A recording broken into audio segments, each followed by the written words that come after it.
Most people think the Ford Mustang invented the pony car revolution, or that the Corvette was the only real American sports car of the 60s. But if you look closer at history, there was something else, something strange, something that looked like it landed from another planet and got stuck in South Bend, Indiana. It didn't have a grille, it didn't have a straight line on it, and it was faster than a Ferrari. And I spent way too much time thinking about the intersection of desperate engineering and beautiful failures. If you're someone who loves the stories behind the cars that should have won but didn't, make sure to hit the subscribe button and give this video a thumbs up if this helps you out. Here's the thing about the American auto industry in 1962. It was big, it was loud, it was obsessed with excess. We are talking about cars that were 19 feet long, covered in 50 pounds of chrome, with tail fins sharp enough to puncture a lung. The big three, GM, Ford, and Chrysler, were locked in an arms race to see who could build the heaviest, most opulent land yachts imaginable. They were selling comfort, they were selling status, but in a dark corner of the market, one company was dying. Studebaker wasn't just struggling, they were practically writing their own obituary. Established in 1852, they had made wagons for the Civil War, but by the early 60s, they were bleeding money.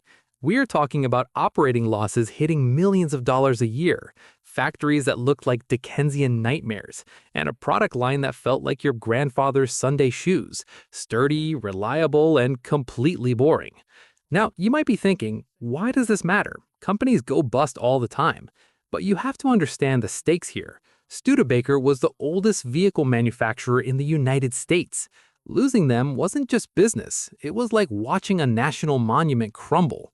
The board of directors was panicked. They knew they had maybe 2 or 3 years of cash left before the lights went out for good. They needed a miracle. And usually when a conservative 100-year-old company needs a miracle, they hire a consultant. Instead, Studebaker hired a whirlwind named Sherwood Egbert. Here's what most people don't realize about Egbert. He wasn't a car guy. He came from a company that made chainsaws and superchargers. He was 6'4", an ex-Marine, and he had absolutely zero patience for the "that's how we've always done it" mentality. He takes the job in February 1961, walks into the South Bend headquarters and looks around. What he sees terrifies him. The Lark, their bread-and-butter car, is fading. The Hawk is outdated.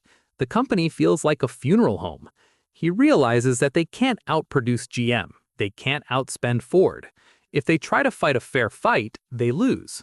So Egbert decides to fight a guerrilla war. He decides they need a halo car. Not just a new model, but a shock to the system. Something so radical that it forces people to stop talking about Studebaker's bankruptcy and start talking about their brilliance. This is where it gets really interesting. Most car development cycles in Detroit took 3 to 4 years, from sketch to clay to engineering to testing to tooling to showroom. 3 years. Egbert didn't have 3 years. He barely had 3 weeks. He was flying on a plane to California, and he literally sketched the car on the back of an envelope, or a napkin, depending on who you believe. And when he landed, he called Raymond Loewy. Loewy was already a legend. He was the guy who designed the Coca-Cola bottle, the Lucky Strike Pack, the Pennsylvania Railroad locomotives. He was the most famous industrial designer in the world. Egbert tells him, "I need a sports car. I need it to look like nothing else on the road, and I need the design finished in 6 weeks." Now, look, in the design world, that is insane. It's like asking an architect to design a skyscraper over a long weekend. But Loewy didn't blink. He had one condition. "I want total control. No committees, no bean counters, no interference from your engineering department until I say so." Egbert agreed. Loewy didn't work at the factory. He knew the atmosphere in South Bend was toxic. It was too loud, too depressing, and too many people who would say no. So he rented a small house in Palm Springs, California, a mid-century modern villa with a pool, surrounded by the desert. He handpicked a team of 3 young designers, Bob Andrews, Tom Kellogg, and John Epstein. He told them, "Pack your bags, we are going to the desert, and we are not coming back until we have the future." Picture the scene. It's March 1961. Palm Springs is hot. The team is working in this rented house, completely cut off from the corporate world. They taped paper over the windows so no one could see in. They worked 14, 16 hours a day. Lowy's instructions were cryptic but brilliant. He told them the car should look like it's doing 100 miles per hour while it's standing still. He hated chrome. He called it jukebox design. He wanted aerodynamics. He wanted purity. Kellogg, the youngest of the group, started sketching these long, sweeping lines. He drew a front end that had no grille. You have to stop and think about how wild that was. In 1962, the grille was the face of the car. It was the brand identity. A Mercedes has a grille. A Rolls-Royce has a grille. A Ford has a grille. Removing the grille was like removing a person's nose. It made the car look alien. It forced the air to be scooped from under the bumper, which was theoretically better for aerodynamics, but visually it was shocking. Lowy looked at the sketch and said, "That's it." They moved from sketches to a clay model right there in the living room of the rented house. They were throwing clay around, shaping this low, sleek, wedge-shaped thing. They gave it a Coke bottle waist, pinching it in the middle and flaring it out at the fenders.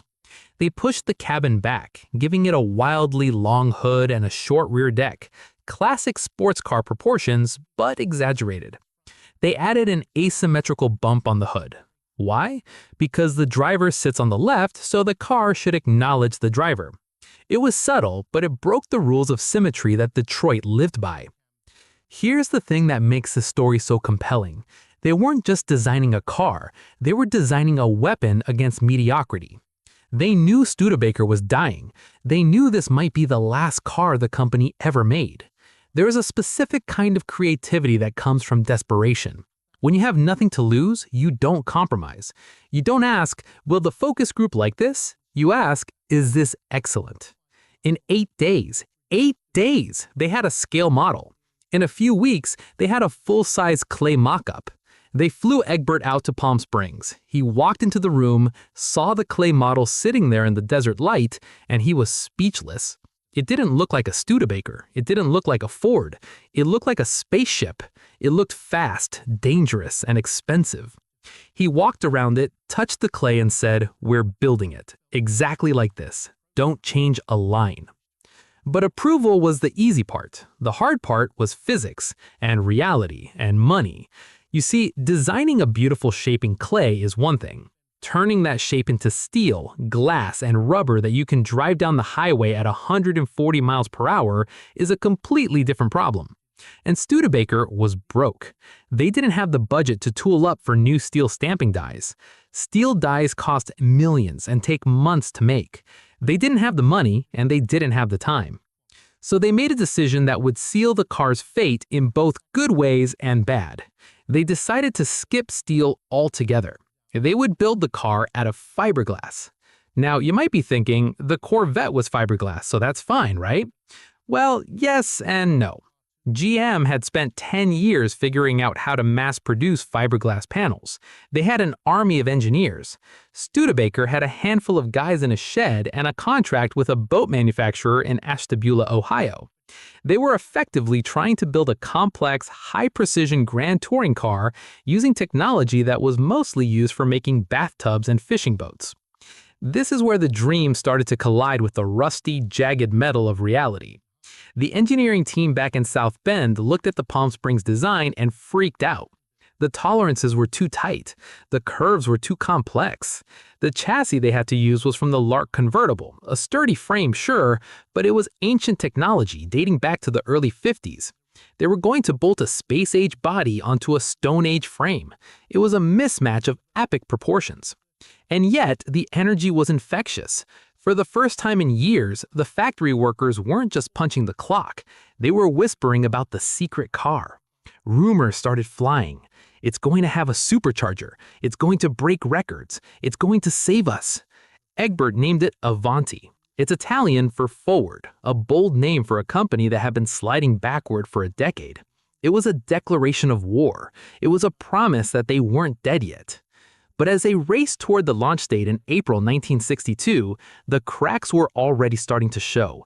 The timeline was suicidal. They were trying to do in 12 months what usually took 40. They were skipping testing phases. They were rushing the tooling. They were ignoring the red flags because they had no choice. If the car wasn't in showrooms by the fall, Studebaker would miss the selling season, and that would be the end. They were betting the entire farm, the entire 110-year legacy on a plastic car with no grille that half the board of directors thought was ugly. April 26, 1962, the New York International Auto Show. This was the moment of truth. Studebaker had rented a space right next to the big boys. The curtain dropped and the crowd gasped. I don't mean a polite golf clap. I mean a genuine, confused, electric gasp. In a sea of chrome-laden Cadillacs and wide-body Pontiacs, the Avanti looked like a piece of sculpture. It was small, it was sharp, it was alien. The press went wild. Time magazine called it a new look. Car and Driver couldn't stop talking about it. Orders started flooding in. Dealers were calling South Bend screaming, "Send me everything you have. People are walking in with checkbooks." For a brief shining moment, it looked like the gamble had paid off. It looked like Sherwood Egbert was a genius. But a pretty face isn't enough to save a company. You need engineering substance. And this is where the Avanti went from being just an art piece to being a serious piece of machinery. Here's the thing about the engine. Studebaker didn't have the money to design a new V8 from scratch. GM had the small block Chevy. Ford had the Windsor. Studebaker had the jet thrust V8. It was an old design, a heavy iron lump that displaced 289 cubic inches. On paper, it was nothing special. It was smaller than the competition and heavier than it should have been. But Studebaker had a secret weapon. His name was Andy Granatelli. If you know racing, you know the name. Granatelli was a force of nature. He was a racer, a mechanic, and a showman. He ran the STP racing team later on. Egbert brought him in and said, "Make this old engine scream." And Granatelli did exactly that. He didn't just tune it, he tortured it into submission. He created a hierarchy of power that was frankly confusing to the average buyer, but absolute candy for gearheads. The base engine was the R1. It was naturally aspirated, 10.25 to 1 compression, putting out 240 horsepower. Respectable. It would get you to the grocery store. But then there was the R2. Now look, in 1962, superchargers were not common. They were for airplanes or dragsters. You didn't just walk into a dealership and buy a blown V8. But Granatelli bolted a Paxton SN60 centrifugal supercharger onto that 289 engine. It forced 5 to 6 pounds of boost into a sealed carburetor. Suddenly, that tired old iron block was waking up. The R2 put out 289 horsepower, 1 horsepower per cubic inch. That was the magic number back then. It turned the Avanti into a missile. It could hit 0 to 60 in roughly 7.3 seconds.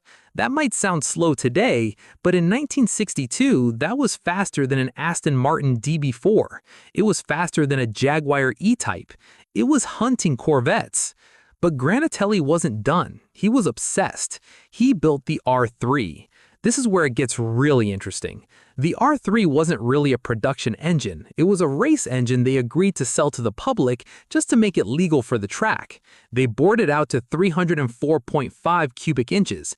They hand-ported the heads. They installed a high-lift cam that made the engine idle like a chainsaw. And they put a massive R3-specific supercharger on it. The official rating was 335 horsepower, but everyone knew that was a lie. On the dyno, these things were pushing 400. And the result? They took an R3 Avanti to the Bonneville Salt Flats, a stock-bodied American car, and it did 170.78 miles per hour. Let that sink in. 170 in 1962, in a car you could drive to church. They broke 29 speed records in a single week. It was the fastest production car in the world, period. But speed kills if you can't stop, and this is where the Avanti was actually decades ahead of its time. Most American cars back then used drum brakes. Drum brakes are fine if you are doing 30 miles per hour. If you are doing 100, they are terrifying. They fade, they lock up, they catch fire. The Avanti was the first mass-produced American car to come standard with caliper-style front disc brakes. They were licensed from Dunlop, the same brakes used on the Jaguar winner at Le Mans. So you had a car that looked like a spaceship, went like a dragster, and stopped like a race car. The interior was just as wild. It had an integrated roll bar built into the roof, another first. The dashboard was padded for safety. The switches for the lights and fan weren't on the dash, they were on the roof, like an aircraft cockpit. When you sat in those bucket seats and flipped a toggle switch above your head to turn on the red-tinted instrument lights, you felt like a pilot. It was pure theater. Now, you might be thinking, this sounds perfect. Why isn't there an Avanti in every driveway? Here is the tragedy. While the engineers and designers were popping champagne, the manufacturing team was entering hell. Remember that decision to use fiberglass? It came back to haunt them. Studebaker didn't make the bodies themselves, they outsourced them to that company in Ashtabula, Molded Fiberglass Companies, MFG. MFG also made bodies for the Corvette, so they should have known what they were doing. But the Avanti design was complicated. It had sharp creases and complex curves. When the first bodies started arriving in South Bend, they were a disaster. The panels didn't fit, the gaps were huge, the fiberglass was wavy, some bodies arrived with holes in them. The rear windows popped out because the openings were the wrong size. It was a nightmare. The assembly line ground to a halt. You had a factory full of workers standing around waiting for bodies that fit. Egbert was furious. He was watching his dream disintegrate. He actually set up a secondary production line inside the South Bend factory just to fix the bodies that MFG sent them. They were sanding, filling, and repainting brand new bodies before they could even be assembled. It added massive cost and massive delay. Customers who had placed orders in April were told they would get their cars in June. June came and went, then July, then August. People started canceling their orders. They went down the street and bought a Corvette Stingray instead, which, by the way, had just launched and was spectacular. The momentum was dying. By the time they finally got production sorted out in late 1962, the buzz was gone. The reviews were still good, but the new car smell had evaporated. And then the final blow. Sherwood Egbert, the man who willed this car into existence, collapsed. He had been fighting stomach pain for months, ignoring it to keep working. It turned out to be cancer. He had to undergo massive surgery. He was out of the fight. Without his energy, the board of directors, who never really liked the Avanti anyway, started sharpening their knives. They looked at the numbers. The Avanti was supposed to sell 20,000 units in the first year to save the company. By the end of 1962, they had sold less than 1,200. It wasn't saving the company, it was costing them a fortune. The dealers were angry because they had customers screaming for cars that didn't exist. The quality control was spotty, the doors sagged because the hinges were too heavy for the fiberglass, the water leaked in. It is heartbreaking when you think about it. You have this incredible machine, this record-breaking, gorgeous, safe, fast machine, and it is being killed by logistics. It is being killed by bad glue and poor planning. It's the classic story of too much too soon. By late 1963, the writing was on the wall. The Studebaker factory in South Bend was a ghost town. The mood was funeral. They announced that production of the Avanti would end. The dream was over. In total, they built 4,647 units. That's it. For comparison, Ford sold that many Mustangs in a single day. But here is where most people stop the story. They say Studebaker died, the Avanti died, the end. But that is not true. This is where the story gets bizarre, because the Avanti refused to die. It was like a zombie, but a really fast, good-looking zombie. Two men, Nate and Arnold Altman, were Studebaker dealers in South Bend. They looked at the Avanti and said, "This car is too good to throw away." When the factory announced the closure, these two brothers did something insane. They walked into the dying factory and bought the rights to the car. They bought the tooling, they bought the molds, they bought the remaining parts. They basically bought the soul of the Avanti for pennies on the dollar. They didn't have a factory, so they rented a corner of the old Studebaker plant. They hired a few of the best craftsmen who had just been fired, and they started building the Avanti again. They called it the Avanti 2. This wasn't a restoration project. This was a new car company born from the ashes of the old one. But they had a problem. They didn't have the Studebaker engines because the engine plant was closed. So what did they do? They did the unthinkable. They called General Motors. They bolted a Corvette engine into a Studebaker, specifically the 327 cubic inch V8. Now, you might be thinking, Isn't that sacrilege? Isn't that like putting a Yankee jersey on a Red Sox player? In the collector car world, usually yes. But in this case, it was a stroke of brilliance. The Chevy small block was reliable, parts were available at any Napa auto parts store in America, and it made good power. By mating the timeless design of the Avanti with the unkillable heart of a Chevy, the Altman brothers didn't just save the car, they improved it. They fixed the build quality issues because they weren't building 1,000 cars a month, they were building maybe 200 a year. This is where the Avanti 2 became something fascinating. It stopped being a competitor to the Corvette and started becoming a competitor to a custom-tailored suit. It became a boutique car. You didn't just buy an Avanti 2 off the lot, you ordered it. You went to South Bend and they would ask you, what color leather do you want? We can match it to your wife's lipstick. What kind of wood do you want on the dash? Walnut, elm, we'll cut it for you. They were hand-building these cars on the same assembly line where the originals were made, often by the exact same guys, but with a level of care that mass production never allowed. Here's the thing about the 1970s. It was a terrible time for cars. We call it the malaise era. The government stepped in with emissions regulations that choked engines to death. Safety bumpers made cars look like they were wearing dental headgear. Horsepower dropped off a cliff. A 1975 Corvette had 165 horsepower. It was pathetic. But the Avanti 2 survived. In fact, it thrived. Why? Because it wasn't selling speed anymore, it was selling exclusivity. While everyone else was driving a boxy, underpowered Ford Granada or a Chrysler Cordoba with rich Corinthian leather, the Avanti still looked like a spaceship. It still turned heads. The Altman brothers kept the flame alive for nearly 20 years. They were profitable every single year. Let me repeat that. A tiny independent car company in the middle of Indiana made a profit every year while Chrysler was begging the government for a bailout. That is simply unheard of. They knew their niche. They knew they couldn't compete on tech, so they competed on style and status. But by 1982, the brothers were getting old. They wanted out. Enter Stephen Blake. Now, Blake was a different animal. He was a real estate developer from Washington, D.C., and he was an Avanti fanatic. He bought the company for about $4.8 million, and he had big ideas. He didn't just want to maintain the status quo, he wanted to bring the Avanti back to the cutting edge. This is where it gets really interesting, and also a little tragic again. Blake was the first owner to actually update the car's engineering significantly since 1963. He looked at the chassis, which, remember, was still basically a 1950s Lark frame, and said, we need to fix this. He integrated modern resin transfer molding for the fiberglass, which made the bodies lighter and stronger. He redesigned the suspension, and most importantly, he did what Studebaker should have done in the beginning. He built a convertible. The 1984 Avanti convertible was stunning. It was rigid, it was fast, still using Chevy power, now the 305 V8, and it looked incredible. Blake was throwing money at the company. He sponsored race teams. He tried to get the Avanti back into the magazines as a performance car, not just a curiosity. And it was working. Sales were ticking up. But then the curse struck again. It's almost spooky how this car cannot catch a break.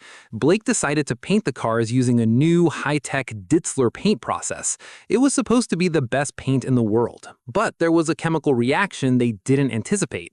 The paint started to lift off the fiberglass panels after the cars were shipped to dealers. It bubbled, it peeled. Dealers were returning cars. Blake had to pay to strip and repaint dozens of vehicles. The cash flow dried up. The improvements he made were expensive, and the paint disaster was the final nail. In 1986, Avanti Motor Corporation declared bankruptcy. Again. Now, a normal car would be dead. Truly dead. You strike out twice, you go sit on the bench.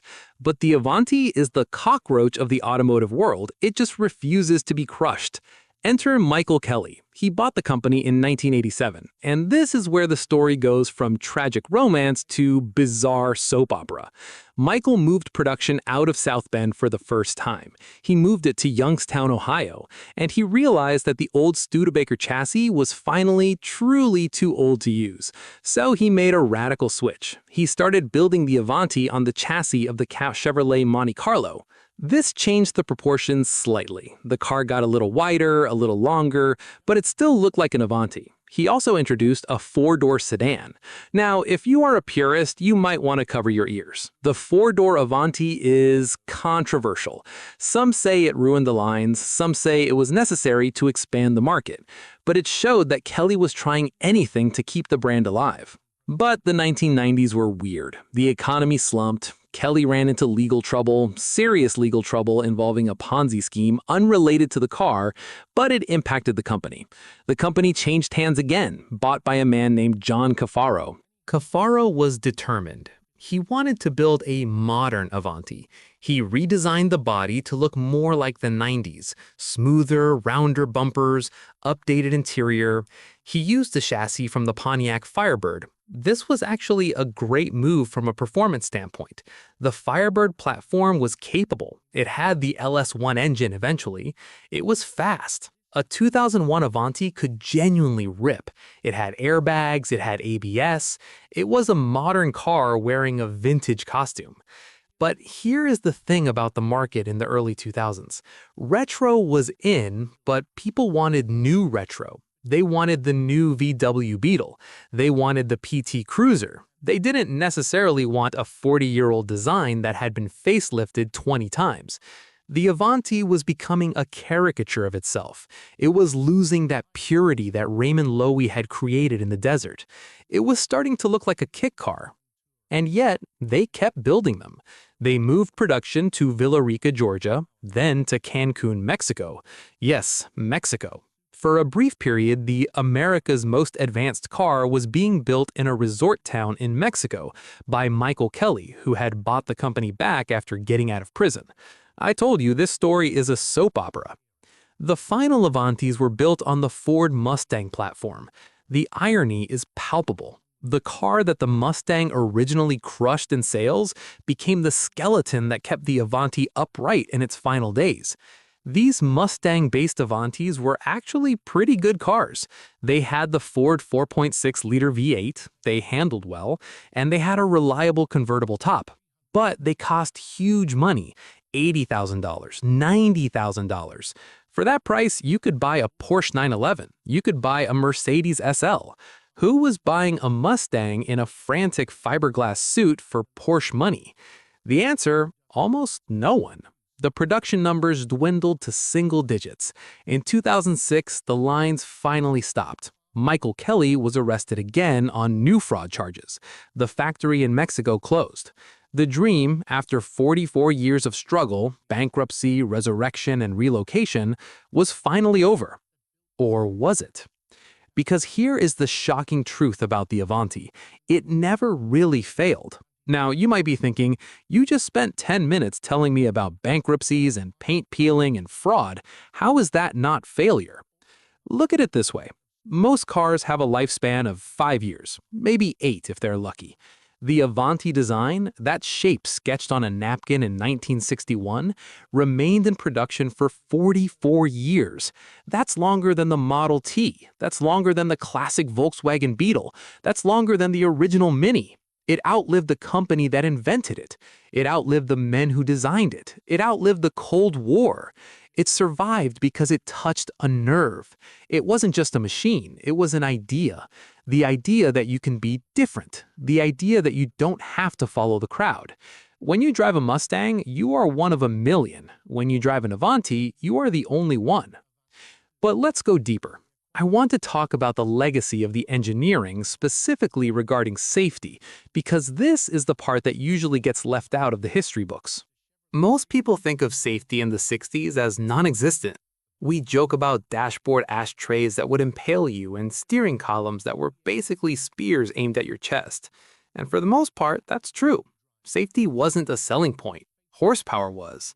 Ford didn't sell you on crumple zones, they sold you on total performance. But Sherwood Egbert was obsessed with the idea that a fast car had to be a safe car. He had survived plane crashes and hard landings in the Marines. He understood that speed without control is just a fancy way to die. Here's the thing about the Avanti's roll bar. They didn't call it a roll bar. The marketing guys at Studebaker said, "You can't put a roll bar in a family car. People will think it's dangerous. They'll think it's going to flip over." So they called it a beauty bar. They wrapped it in padded vinyl and integrated it into the B-pillar structure. It looked like a styling element, a nice arch to separate the front and rear seats. But underneath that soft vinyl was a solid steel hoop welded directly to the frame. If you flipped an Avanti in 1963, the roof didn't crush you. In a Chevy Impala of the same year, if you rolled over, the roof would flatten down to the windowsill. In the Avanti, you walked away. And it wasn't just the bar. Look at the door latches. This sounds boring, I know. Who cares about door latches? You should. In the 60s, if you got T-boned, the car doors would often pop open, and the occupants would be thrown out. That was a leading cause of death. Studebaker engineers designed structural dovetail locks. When you closed the door of an Avanti, a steel wedge on the door made it into a steel groove on the pillar. It effectively locked the door into the chassis, turning the door itself into a structural member. It stiffened the body and kept the door shut during an impact. Mercedes-Benz didn't start bragging about that kind of technology until years later. Studebaker did it first, and they did it on a budget that wouldn't buy a coffee machine at GM. This brings us to a massive realization. The Avanti wasn't just a pretty face, it was an engineering thesis. It proved that you didn't need $1 billion to innovate, you just needed a lack of fear. But this innovation is also part of why it failed in the traditional sense. It was too complex for the dealers to explain. When a guy walks onto a lot looking for a V8 coupe, he wants to know if it can do a burnout. He doesn't want a 10-minute lecture on structural door wedges and caliper disc brakes. The salesman didn't know how to sell it. They were used to selling larks to school teachers. Suddenly, they had to sell a European-style grand tour to architects and pilots. The disconnect was fatal. Now, you might be thinking, if it was so good, why is it forgotten? Why isn't it mentioned in the same breath as the Jaguar E-Type? The answer lies in the uncanny valley of branding. The Jaguar E-Type was British. It was exotic. If it broke down, and it did, often, that was character. It was part of the charm. But the Avanti was American, and not just American, it was a Studebaker. It was like finding out your grandmother was secretly a ninja. It was cool, but it was confusing. People couldn't reconcile the image of the brand with the reality of the car. Let's talk about the what if. I spend way too much time thinking about alternate history, and the Avanti is the ultimate sliding doors moment for the American auto industry. Scenario A, the fiberglass bodies arrive on time in April 1962. Quality is perfect, Studebaker sells 20,000 units that first year. The cash injection stabilizes the company. The hype cycle doesn't break. Suddenly, Studebaker has the capital to modernize the factory. They pivot. They stop trying to fight Ford on economy cars, and they become the American BMW, a niche manufacturer of high-performance, high-safety, design-led vehicles. The Lark gets replaced by a sedan based on the Avanti design language. They survived the 60s. They survived the 70s because they were small and agile. Today, Studebaker could be a premier luxury brand. It sounds crazy, but it was possible. The Avanti proved the blueprint worked. The execution, specifically the supply chain, is what killed it.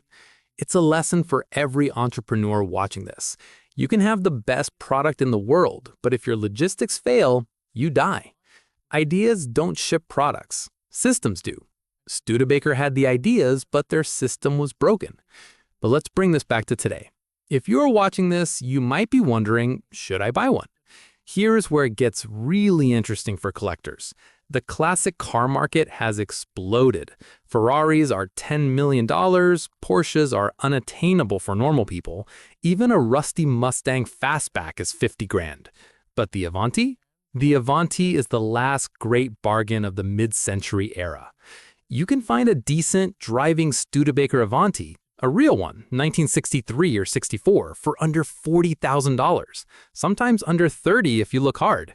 That is insane. You are getting a hand-built, supercharged, if you find an R2, industrial design icon for the price of a used Toyota Camry. And if you look at the Avanti 2s, the ultimate cars from the 70s, it gets even better. You can pick those up for 15, 20 grand. Now, sure, they don't have the pedigree of the Studebaker engine, but they have that Chevy V8. That means you can drive it, you can road trip it. If the water pump dies in the middle of Nebraska, you can fix it in the parking lot of an AutoZone. There is a freedom in that. You get the look of $1 million concept car with the maintenance costs of a pickup truck. However, I have to address the objections. You're probably thinking, but the parts, the body panels, isn't it a nightmare? Surprisingly, no. Because the car was in production for so long, and because the Avanti Owners Association is so fanatical, you can get almost everything. Windshields, weather stripping, brake parts, it's all out there. The fiberglass doesn't rust. That is a huge advantage. You don't have to worry about the quarter panels rotting out like on a Mustang. You do have to worry about the frame rusting because it is steel, so if you're looking at one, get underneath it. Check the hog troughs, that's what they call the torque boxes that support the body. If those are rusty, walk away. But the body itself, it's immortal. There's also a very specific feeling you get when you drive an Avanti. I've driven a lot of classics. A 65 Mustang feels like a tractor. It's loose, it rattles, the steering is vague. An Avanti feels tight. The steering is faster, just 3 turns lock to lock on the power steering models. It darts. The nose is light because there is no heavy chrome bumper hanging off the front. The supercharger whine on the R2 models is addictive. It doesn't roar like a muscle car, it whistles. It sounds like a jet turbine spinning up. It fits the ship's spaceship aesthetic perfectly. And the attention, get ready for it. You stop for gas and it takes 20 minutes. Everyone asks the same 3 questions. What is that? Is it Italian? And is it a kit car? You become an ambassador for a dead civilization. You find yourself explaining who Raymond Loewy was to a 19-year-old kid. You find yourself defending a company that went bankrupt 60 years ago.